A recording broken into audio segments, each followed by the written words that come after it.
All right, hello, hello, hello. We're kind of going off topic today. There's this TikToker going around. His name is AllegedlyIan.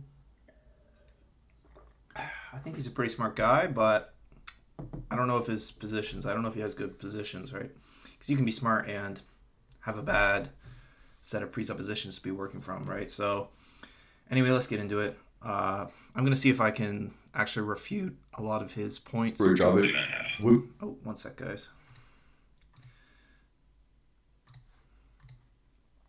What privileges do men? All right, so TikTok's hard to work with. What privileges? All right, let's go. So the question is, what privileges do men have that women don't? Okay, so we're talking about systemic privilege in the modern day that men have and women don't have. Let's go through it. So I can name you dozens that women have over men, dozens easily, but we can save that for another video. Let's just stay on point. Do men have? Women are 30% less likely to be called back for a job interview than a man with identical qualifications. Okay, so we like Than a man with identical whoa, come back. job interview than a The role of gender stereotypes in hiring, a field experiment. Let's go find that.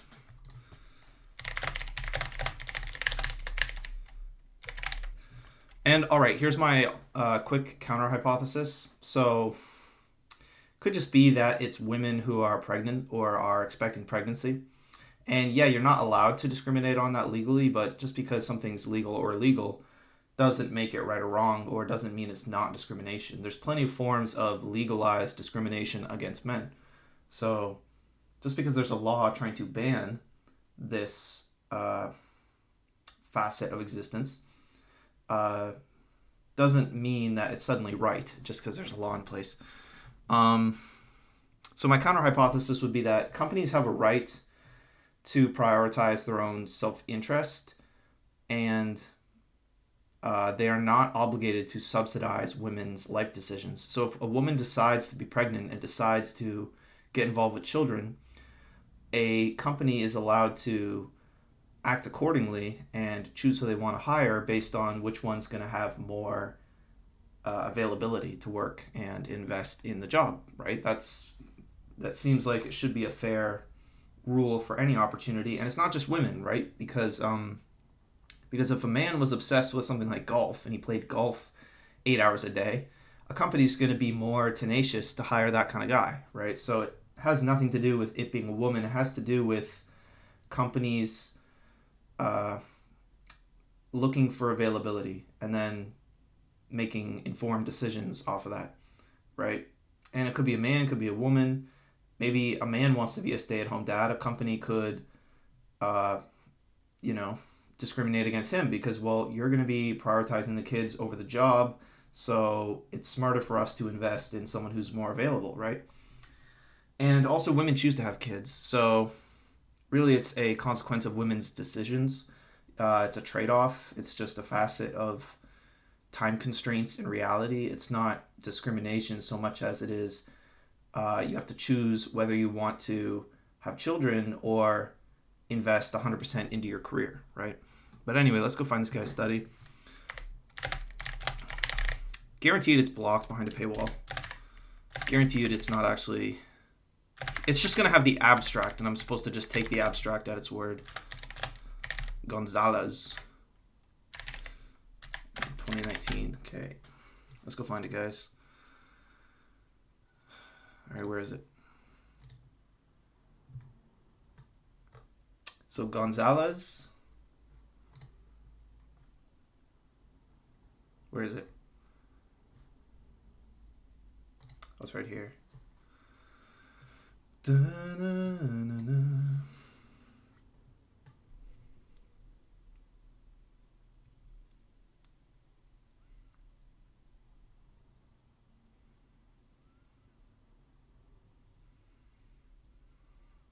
But how much? It said 30%. It's quite a bit.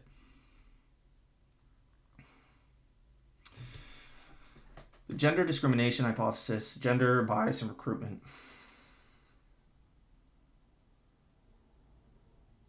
I mean, here's another valid explanation that isn't discrimination.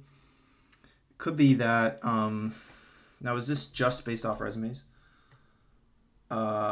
Interesting, okay. Well, here's what I would say. If you're an employer, you're not just looking at their resume and qualifications. You're going to make predictive assessments based off of patterns, right? So it's really just pattern recognition, which is when I hire a man, he's usually able to commit more to the job and he doesn't retire. Because when we look at the gender pay gap, we realize that, well, women retire early, they take more vacations, they take more sick days, they tend to not work as many hours, they don't work as long, they tend to be less committed to the job, right? So if I'm a company and I have to consider whether or not I'm going to invest in training and onboarding, then it makes sense for me to be hesitant to hire women. And this is not discrimination so much as it is companies reacting to women's decisions, right? So women are choosing to be unreliable, non-committal employees compared to men. They're choosing to prioritize family over career collectively, and the companies are simply responding to women's decisions. I mean, we do this all the time when it's something like insurance, right? So if I'm a male, you could argue it's discriminating against you. That's the insurance company is discriminating against men, but also not really, because men who are young are more likely to get in car accidents and cost them a bunch of money. So it's not them just arbitrarily discriminating against them. It's the fact that there's differences between male and female behavior when it comes to something like likelihood to crash, likelihood to get in accidents. And the same is true with employment. And companies should have a right to prioritize their own self-interest, even if it includes sometimes engaging in probabilistic, maybe assumptions, stereotypes, or predictions. Like sometimes you have to predict things.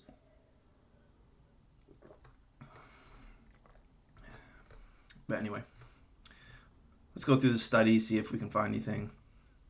So 1,300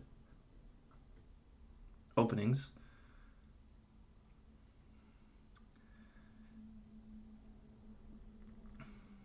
It's in Spain, by the way.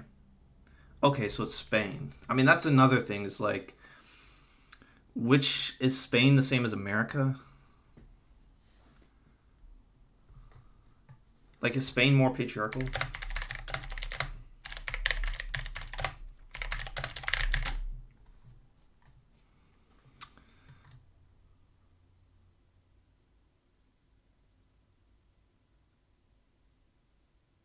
Yeah, so they have a traditional division of labor.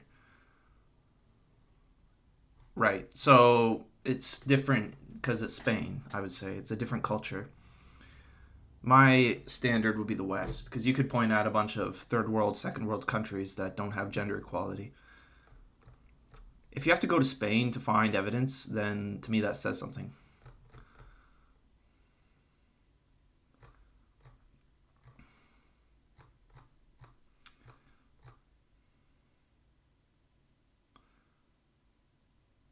The overall callback rate was 9%. That's a lot.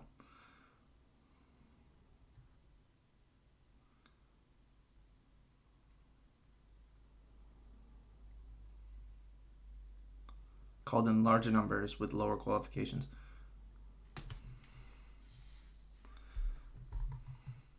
Yeah, childless candidates receive more callbacks than candidates with children, right? So that kind of tells you the nature of what's going on.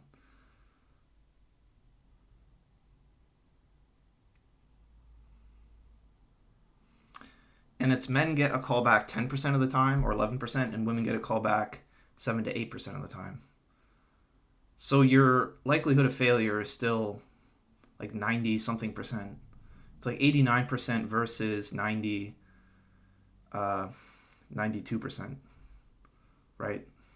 So yeah, that is a big deal because it's small percentages, but it's 30%. It's like, so is that even in subgroup of women to lower discrimination? Like, let's look at the age group of these women. Are these women who are middle-aged? Or are these women in their 20s and 30s, right? That's kind of a thing. So let's look at this table. So we got their childhood. Wait, is that parent dude stats? Oh, that's a really cool study. Okay, wait, let me show this. That's a really cool study.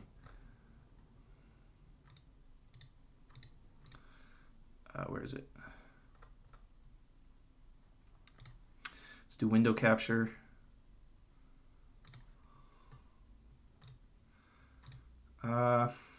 Vivaldi. Nope. There we go. Okay, so there we go. And then we gotta go like this. There. And maybe do a little bit of this. There you go. And wait.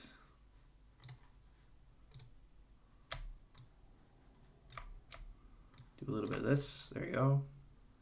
Cut off some of the bottom.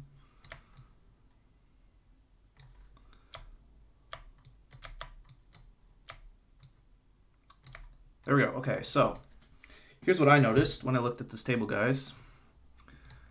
Let's zoom right in. Check OBS. Center it, I guess. Is there a way to center it? Not really. It's kind of off the... So let's bring this in more, and then this out more. There we go. Put this back a second. Spain more patriarchal. I think it is, right? So that would explain it too, is like they have a different culture than America, which means it's not a fair representation. But look at this table, right? Parent dude status. Okay, so you guys don't even spell right. So, I mean, that's...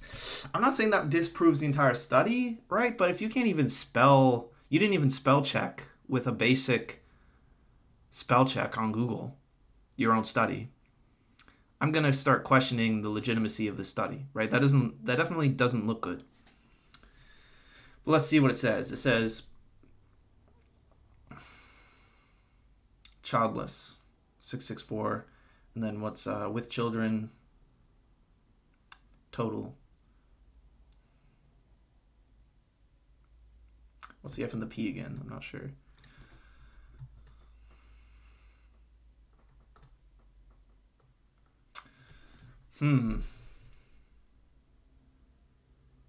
Number of applications and callbacks, probabilities. So what's the F? F is input, and then P is your callback rate. So what we see here is there's a much lower percentage if you have children. So 48, that's pretty much equal. For men, anyway. If you have children, wait, is that right? What does the P represent here? I'm an idiot.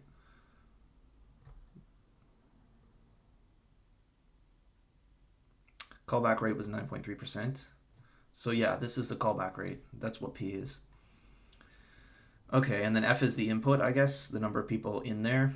So really, we were just looking at P. And we see that if you're childless, more likely to get a callback. For women, it's about the same.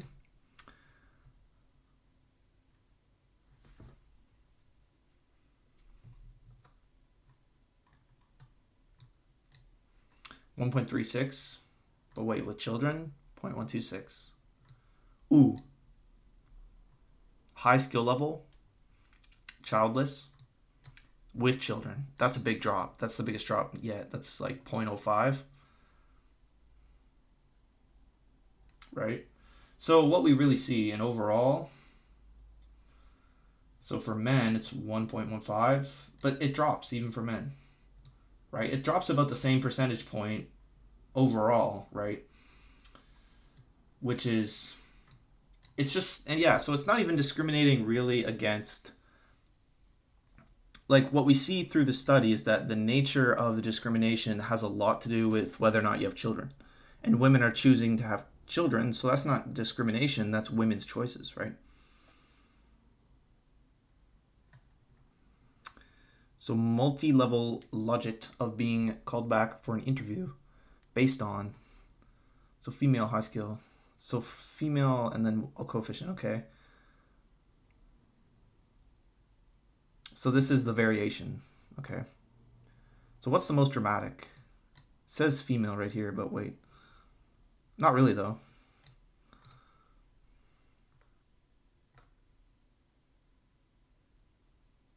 The women are significantly more discriminated against by employers than men. Okay, here's another problem. That doesn't prove that it's systemic in the same way that a law would. So if I had a law that, if I had a law that demanded 50-50 distribution of wealth and assets during a divorce, even though men make more, that's a law that is actively discriminating against men, right? So it's a feature, it's a mechanism of the system that's actively discriminating against men. With this example here, this doesn't prove like America is systemically discriminating against women. It just proves that employers are discriminating against women, right? So is it discrimination? I would say yes, but is it systemic discrimination? Not really, because it's not organized or perpetrated by some kind of law, which there are tons of those for men. So it's still not good. It's still discrimination, but it's not discrimination like we would see with men, because it's not systematized. And that's what we see too is, predicted, okay.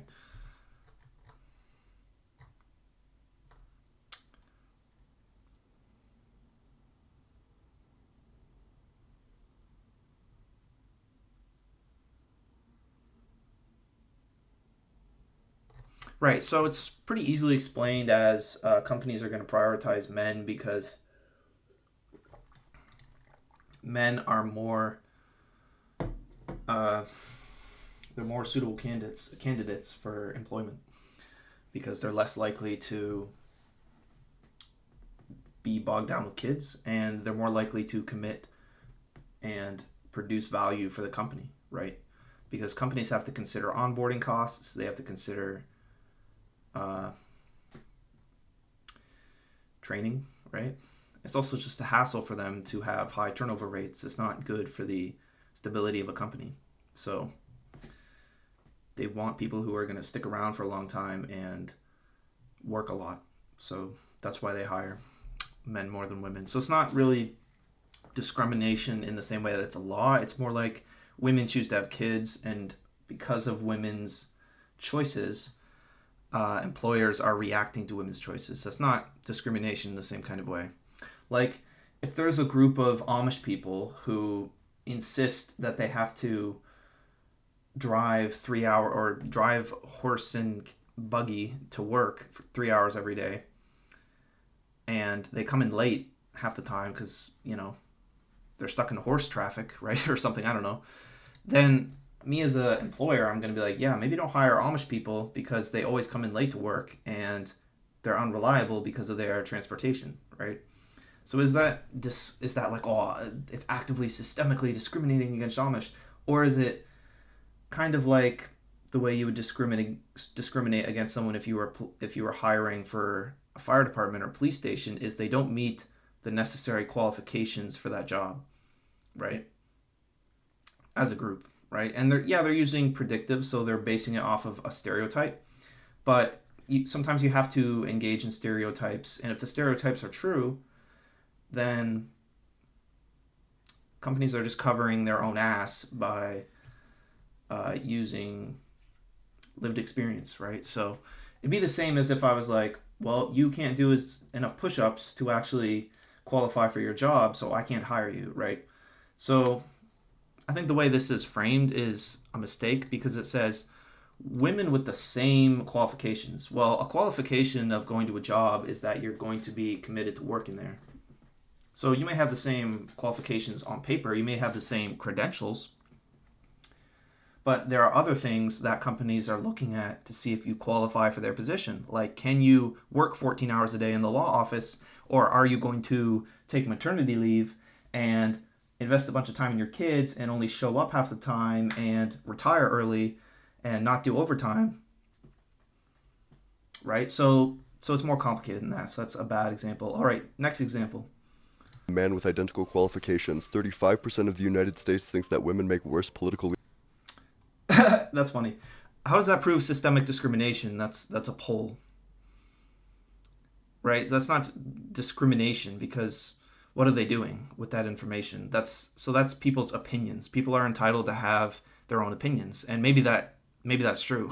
I think they do make worse political leaders than men, although that doesn't prove discrimination in of itself, right? It doesn't prove that women are being gatekept by politics. Actually, it's quite the opposite, because I think if you look at, there are active rules in places like the UK that you have to have the board made up of a certain percentage of women through movements like affirmative action. So there are actually discriminatory measures in place in favor of women through affirmative action and like equal hiring. There's some, let me go find that.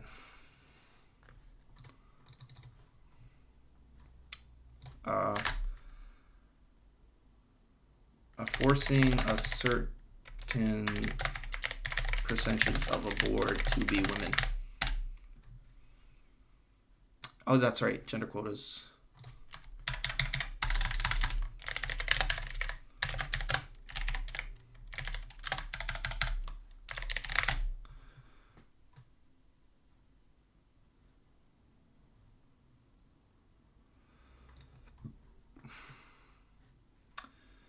So we have electoral quotas, that's what it's called, right? So we have electoral quotas that force women in, even if they're actually not performing as well. So once again, this is an example of, it's not discrimination so much as it is, there's qualifications for a job. Like if you are going to lead a country where you have the whole stake of the country in your hands, then you need to have certain qualifications. And could it be possible that women actually don't have those kinds of qualifications? Like they're not as good with handling extreme pressure, they're not good with logistics, they're not good with strategic like military planning, they're not as good with, I don't know, like anything to do with dominance. Like if you have to meet Kim Jong-un and you have to meet Vladimir Putin, you need someone who's going to be strong and assertive and conduct foreign policy with a particular demeanor, basically. And put all these things together, and could it just be that the temperament and disposition of women is not qualified to run a country? And if we're looking at something systemic, what do we see in the system? We see this. So there's actually systemic discrimination all over Europe and America, forcing certain women onto executive boards at companies and engaging in electoral quotas. So, right. So this actually works in my favor, because that proves that there's discrimination in favor of women, even though most people would agree that they don't have the necessary qualifications, right? So this is the mistake I think Ian's making, is he's looking at some emergent quality and he's assuming that it means discrimination. People might have that opinion because it's true, not because the system is actively undermining women or discriminating women. It's actually the opposite. It's upholding women, even though this is what people think. Leaders than men, and the wage gap is still alive and well, just to name 3 things off the top. Okay, wait. So that's been debunked 100 times. I'm not even going to address that because that's such a low IQ. I'm sorry, Ian, that's low IQ. The gender pay gap is another example of women's choices. So women choose to work less overtime. Women choose to take less overtime, work less hours. They retire earlier. They don't ask for raises as much. They don't invest into their job as much. They take more maternity leave. They get worse credentials, so they get English degrees instead of engineering degrees. They tend to not make their resumes as competitive as men. So the gender pay gap isn't the system hurting women intentionally and discriminating against them. It's women performing worse, right? And women, through their choices, choosing not to make their resumes and their career aspect of their life as competitive as the men's. They just don't invest as much into their career as men do. So it's not discrimination, it's women's choices, right? See what I'm saying? It's women's prioritizations and choices. And it's just a consequence of their actions. The system is fair. The system is just. It's just It's not choosing women because women don't invest as much in their career. So that's why they get paid less. So it is justice. It's not discrimination. Top of my head. Newsflash, men can be attacked too. In fact, we're more likely to be attacked, assaulted, stabbed, shot. Way more. Okay, but like what were they wearing? Men get attacked. What? What were they wearing? What's he saying? That like women get raped for what they wear? I don't see why that matters, right? That's irrelevant. Maybe he's wearing a Rolex. So I'm not allowed to wear a Rolex. So that's discrimination against people with Rolexes, right? So that's a silly argument. More because women are more afraid of being attacked, which leads them to avoiding danger because women are more afraid of being Assaulted, stabbed, shot. Way more. Okay, but like what were they wearing? Men get attacked more because women Oh wait, do I have this up on the screen? I don't. One sec, guys. There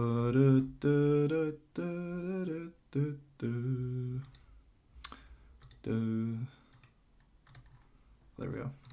Is it in behind? Where is it? Oh, there we go. All right, let's new take, retry. like what were they wearing? Men get attacked. Likely to be Newsflash, men can be attacked too. In fact, we're more likely to be attacked, assaulted, stabbed, shot. Way more. Okay, but like what were they wearing? Men get attacked more because women are more afraid of being attacked, which leads them to avoiding dangerous. Also, I want to note that he's intentionally lowering his voice. His voice is not this low.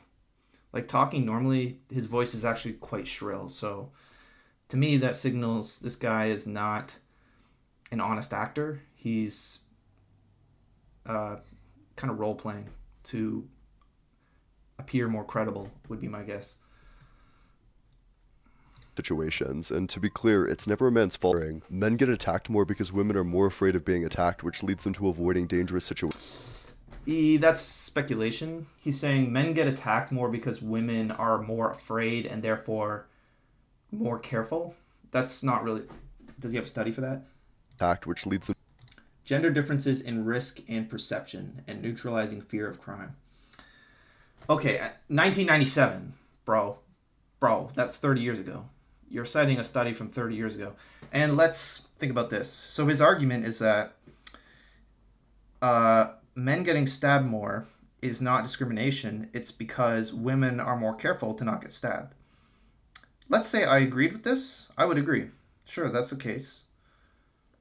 Regardless of why it happened, it's still an emergent property of the system that is discriminatory against men, right? So there's no mechanism that's causing men to be discriminated against. And it's so funny, he immediately qualifies the male discrimination standards by saying, well, that's because women are smarter and they avoid danger.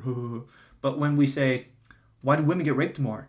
We can't say, maybe that's because of biology, or maybe that's because of some, something to do with the scene of the crime, right? No, it has to be discrimination, right? So anyway, let's keep going. I guess basically my critique would be he's probably right that there's reasons why men are more likely to get stabbed, and I would agree that doesn't make it discrimination against men. There's nothing systemic. There's no group of politicians enacting laws that like give people incentives to go stab random men on the street, right? Like that's not really happening. So it's really just an emergent property of like male and female dynamics, right? But so is rape. Rape is the exact same in this example. Like the same tactic he's using here to explain away male violence is the same thing I could do to female violence. So let's get into it. To avoiding dangerous situations, and to be clear, it's never a man's fault if they get attacked, but a healthy amount of stranger danger helps reduce the Imagine you said that to a woman who got raped. I'm just going to say, that's such a double standard. How does he not realize he's walking into this massive double standard? It's never a man's fault if he gets attacked, but stranger danger is smart. Okay, so it's not a woman's fault if she gets raped, but stranger danger is smart. Maybe you should have wore something, maybe you should have taken preventative measures, precautions, to protect yourself, right? So we could say that. Ability. In general, women make about 83... Oh, this is so stupid, this gay gender pay gap. Okay, so the thing he pointed out wasn't discrimination. Women getting raped doesn't prove systemic discrimination. If society was doing something to enable rape or make women more likely to get raped, like it made it made some law that made it harder to prosecute rapists, then sure, we could say that's systemic discrimination. But on the opposite, we have Me Too, we have believe all women, right? And we have workplace harassment, and we have all these, Harvey Weinstein, all these like examples of women getting raped and then it getting blown up in the media, the system purporting this or supporting this like narrative of men being evil rapists and it being this super serious evil crime that we need to prosecute all rapists and always believe all women no matter what, and expanding the statute of limitations for rape charges. So there's examples where society is making it actually easier to prosecute rape, and there's police, right? So the police are actively making rape illegal. So there's a certain point where you got to say the system is doing everything reasonably within its power to prosecute all rape. It's not going to install security cameras every square foot of reality to prosecute rape. That's not a fair expectation, right? And you would have to actually point to something that's enabling more rape or creating more rape through some kind of systemic mechanism, which he hasn't done. Cents on the dollar. But women in their 20s are actually matching or out-earning men in their 20s. Damn, that's crazy. So you're telling me women out-earn men and all you had to do to arrive at that conclusion is ignore the vast majority of the population? Who would have guessed that you can reach any... I don't know what his point is. He's basically saying, yeah, but what about all the other women? I don't know. This isn't a real argument, so I'm just going to ignore it. conclusion you want by just ignoring the data you don't like? Add in that men are more likely to ask for a raise, work longer hours, work in higher paying fields. But like, here's another thing. It's like, I don't know what his point is. So it seems to me like, well, here's what it would prove, right? Like if we see women earning more in their early parts of their career, that means women are being onboarded more. That means women are being hired more. Women are getting opportunities to work at jobs more than men. Like, if we think about the fact that when you're in your early 20s, you're going to be on the starter salary for a company. And then as you provide merits and as you work hard and prove yourself to the company, you move up. So what that would prove to me, and the only coherent way you could explain that would be, well, women get more opportunities because of feminism and affirmative action. So they get onboarded on these massive companies where they're given salaries. Men have to actually work, and then they go into trades where they don't make very much money because they are less likely to get college credentials. They're less likely to be hired because they're not women. And so at the very beginning, women have a lead on men in terms of opportunities because the system favors them. But then over time, men outperform women in their careers by producing more merit, by being harder workers, and by women choosing to have families. And this produces a resultant pay inequality, right? Because men are working harder, women are having families, men are chasing promotions, so men are getting paid more, right? So that's how I would explain it. I don't know how Ian would try to explain that, right? The gap is a total myth. Let's go through these claims one at a time. Your first claim is that men are more likely to ask for a raise. Not true. Women and men ask for a raise at about... Do women ask by someone...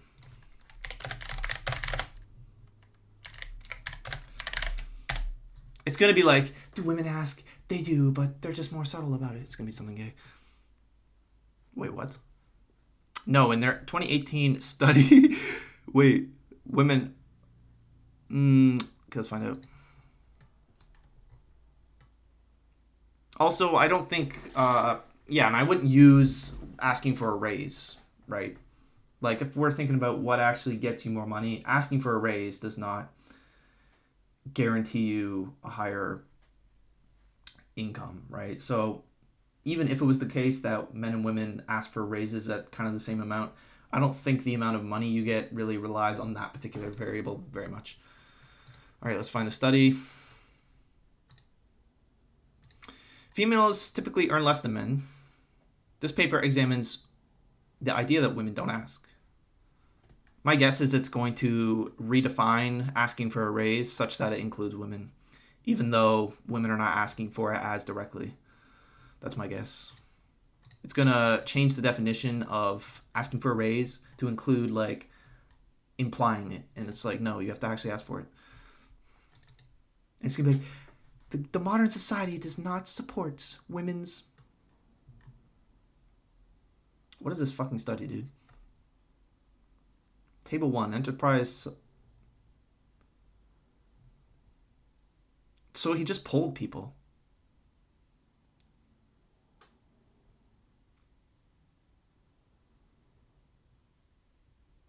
Female, 0.015. Where's men? The fuck? Successful since joining. I've asked. Okay.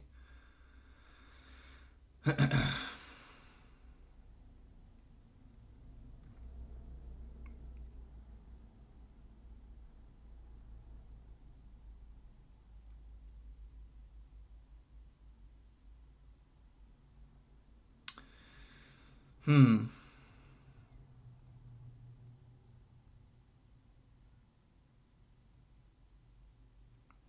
$840 employer dummy variables. Okay. Small enterprises have between 5 and 99 employees. Okay.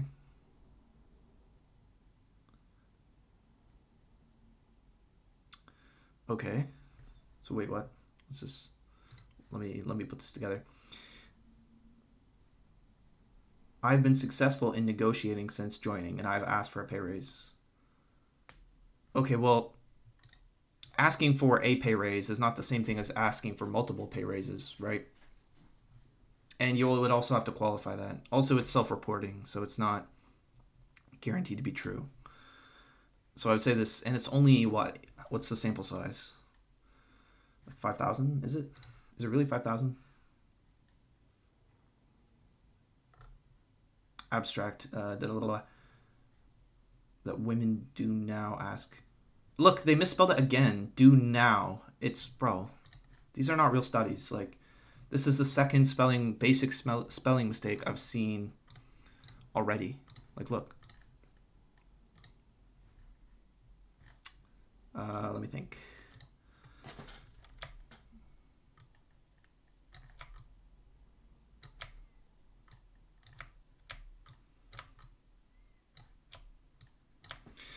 Look, it says it freaking However, okay, let's read this. Females typically earn less than males.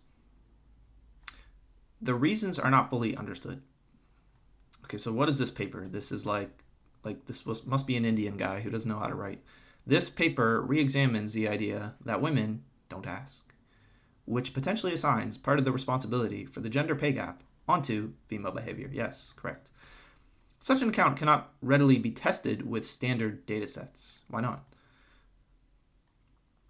So why wouldn't you go to employers and then ask about, maybe you can't, right? So that's kind of the problem. This paper is the first to be able, so here's kind of the problem too, is that it could be women like asking implicitly and then thinking that constitutes asking for a raise when it doesn't, right? If you don't get a yes or no answer directly, then you haven't asked for a raise, right? And if you're like, I've worked really hard, inflation's high, yeah, that doesn't count as asking for a raise. So, and we don't figure out whether or not, there's no qualification of like how you ask for a raise or how many times you ask for a raise, which is relevant, right? Maybe men are asking for a raise once a month, right? If they don't get it, they do a bunch of work, they come back, they say, hey, I did all the assignment, now can I have a raise? Right? If you're pushy, you're more likely to get a raise. So it doesn't qualify the way that they ask for a raise. But anyway, this paper is the first to be able to use matched employer-employee data in which workers are questioned about their asking behavior. Okay. It concludes that males and females ask equally often for promotions and raises. The paper's empirical results suggest, however, that while women do now ask, okay, never mind, it's actually spelled correctly. It's just worded really weird. Table 1, 2, 3, 4. Is there 4 pages of this? There is.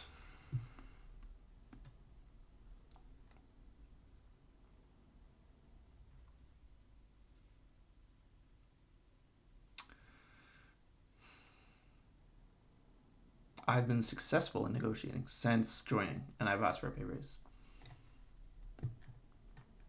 So first thing I noticed is it asks about since joining, and then I've asked for a pay raise. So it's asking, have you ever asked for a single pay raise across your entire time in a company since joining. It doesn't qualify like how many times per year, how often, how many times, how many years have you been working there. This is a very non-descriptive study.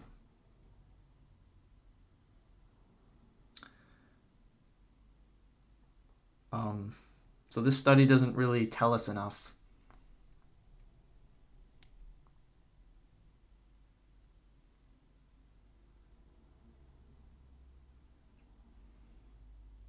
There's like 5,000, so it's a decent sample size. It's just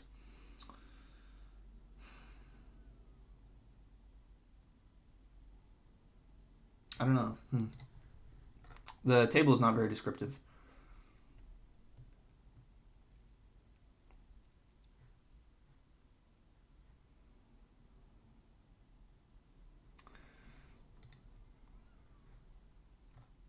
It also doesn't have the full thing. I mean, it has a link to the data, but it doesn't.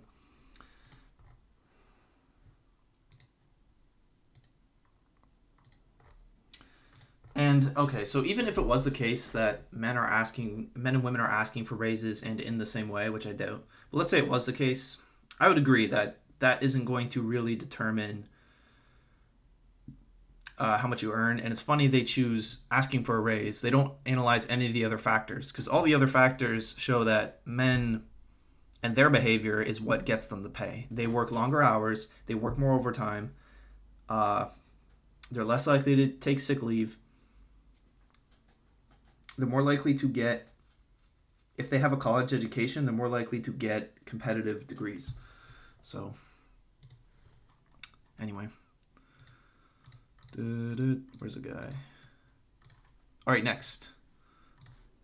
Full screen again. The same rate, but women are less likely to actually get the raise. Your second claim is that men work longer hours. Also not true. When you factor in domestic labor, women actually... Domestic labor, bro. Domestic labor. No, that doesn't count. You can't... When you factor in domestic labor, bro, that doesn't count. We're not paying... Okay, men are not... This is so stupid. Wait, so you think companies should pay women more for doing chores at their house? That's retarded, right? He's basically saying, when you factor in domestic labor, are the companies paying for domestic labor? Does that domestic labor go to the company, or does it go to the woman because she's working for herself at home? Right? So that's the difference, is the company is not paying you to take care of your children because that's your children. The company has nothing to do with that. Like if I decided to go work out in the woods and you said, yeah, but you're not factoring in the fact that I do all this work out chopping down trees. Okay, well, that's not work for your employer. So of course your employer is not going to pay you for that. So that's stupid. So that doesn't prove discrimination. It just proves that women are choosing to invest in domestic labor more than they are in their field of employment, right? Same if I said, I work really hard digging ditches on my property. I work really hard mowing my lawn at home. You wouldn't be like, oh, that's discrimination against men. No, those people are not choosing to work at a company, which is where you actually get paid. So that's why there would be discrimination in pay. So this is dumb. This is low IQ. I'm sorry, Ian.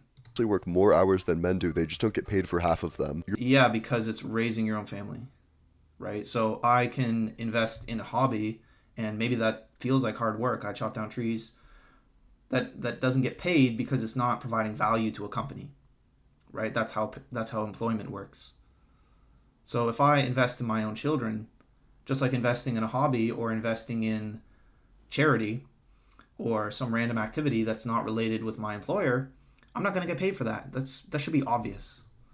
And it's women's choices. Women choose to have families. Women choose to take on domestic roles.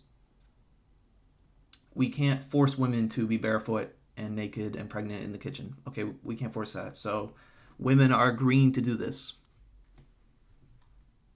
Your third claim is that men work in higher paying fields, which is nonsense. It's not that women choose to work in lower paying fields, it's that society values women's labor. Nope, that's not true. And this first of all, this is a very abstract point he's making. He's saying society just values women's labors less. Yeah, because it's not as valuable.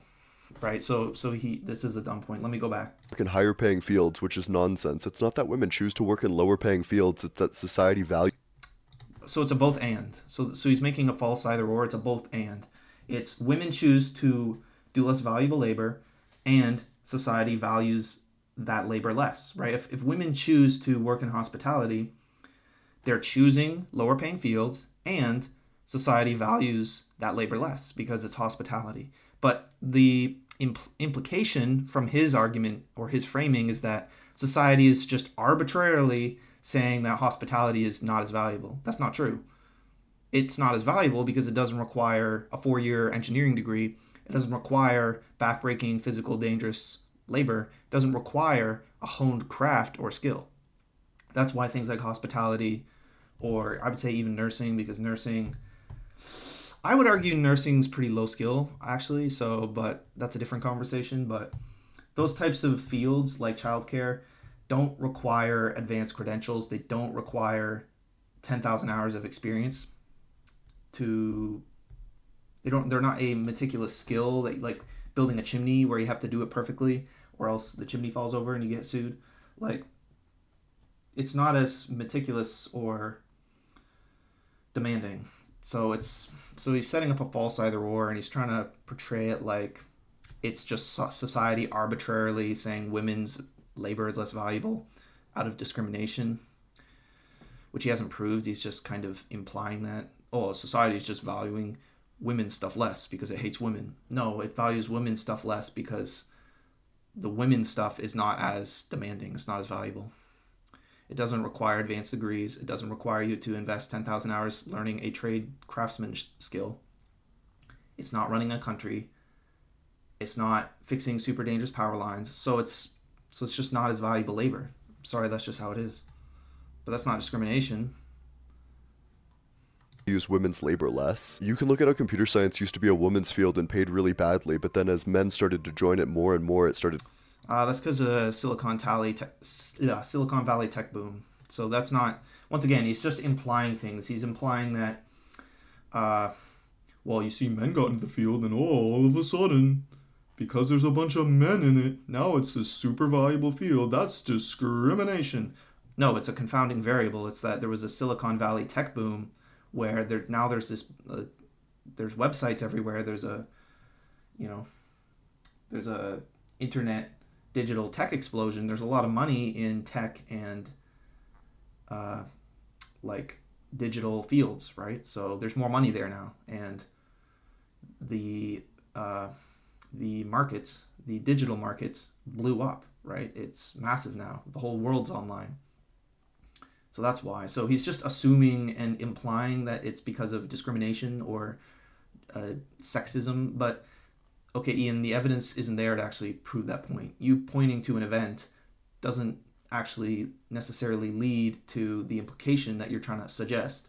The evidence only goes to prove that a field... So it's a correlation doesn't prove causation thing, and he's just implying things. He's not making rigid arguments. To pay better. Question of the day. What privileges do men have? Anyway, so that's the entire video.